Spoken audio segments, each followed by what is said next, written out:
मां महामाया की नगरी में अराजकता, अधर्म, अत्याचार और अपराध लगातार बढ़ता जा रहा है। अब पूरा शहर सरगुजा की अधिष्ठात्री माता मां महामाया के शरण में है, क्योंकि अब कोई चारा नहीं बचता। राजनेता, मंत्री हो, विधायक हो या महापौर हो या प्रशासन हो या फिर पुलिस, किसी के नियंत्रण में अपराध होता दिखाई नहीं देता इस शहर में।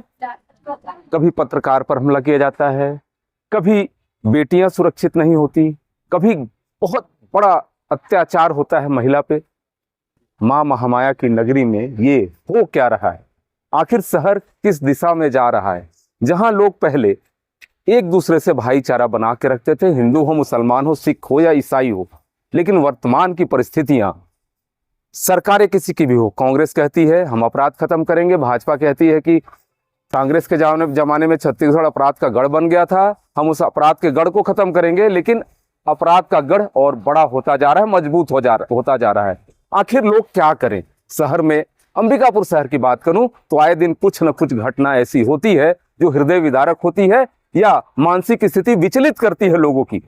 आखिर इस शहर को किसकी नजर लग गई है?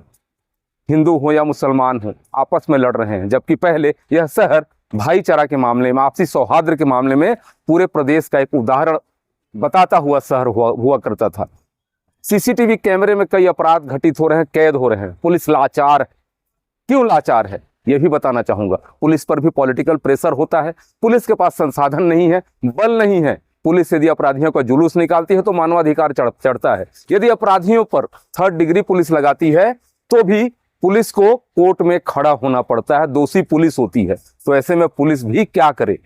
अब सवाल उठता है कि मां महामाया की नगरी के नगरवासी कहां तक विरोध करें? सोशल मीडिया प्लेटफॉर्म हो या कोई यूट्यूबर हो या सोशल मीडिया इन्फ्लुएंसर हो, अपने तरीके से अपनी बातों को रख रहा है, लेकिन उसका भी असर कहीं दिखाई नहीं देता।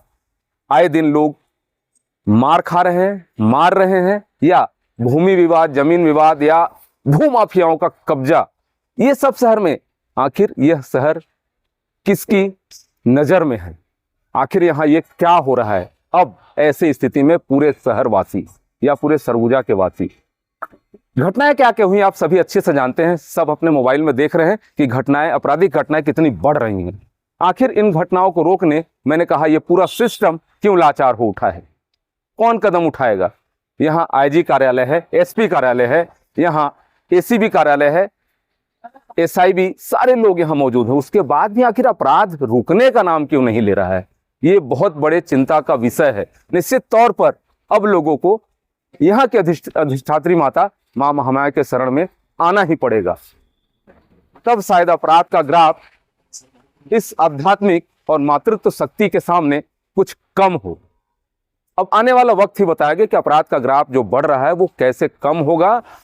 मां महामाया की शरण में आने के बाद मां का न्याय कैसा होगा, यह तो आने वाला भविष्य ही बताएगा। सहयोगी हिमांशु जी के साथ doctor Pratap Narayan Singh, Indian Republic news, गणतंत्र भारत की स्वतंत्र आवाज।